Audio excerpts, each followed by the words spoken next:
Hello everyone, welcome to this video.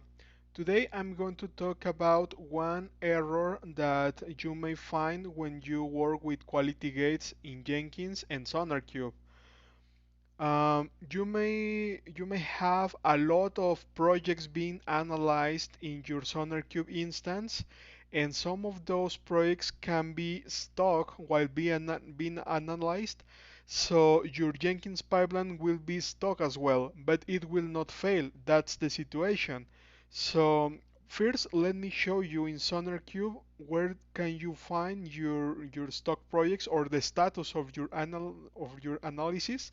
So you go to administration, then projects, and here in background tasks, you can see all the tasks you have in your SonarQube instance.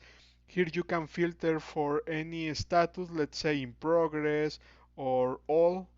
So you will see here the status of your analysis. So go back to the Jenkins pipeline. You need to configure something to avoid that your Jenkins pipeline be hanged. So in this case, you have this method timeout and these options. Good time, I'm set it. You can put any number here. I put one, and the unit it can be minutes, hours, days, and so on.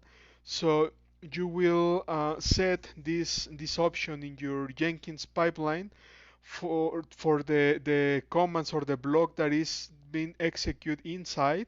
In this case, the wait for quality gate. So it will wait 1 minute, and if the quality gate is not responding for some reason, it will break the pipeline or it will stop it. So let's take a look on while running. So I'm put this to build. I will resume when it is done. So it just finished. As you can see, here is a gray box. So let's take a look what's the output in the console output of the build. Go to the bottom, and here you can see the analysis ID that the plugin is retrieving from SonarQube, and here is the status of the execution. As you can see, it's in pending, and it was pending for at least 1 minute, and then the timeout function it stopped the pipeline. That's the purpose of this timeout. So this is all for this video. I hope you enjoy it. Please subscribe to the channel. Thanks.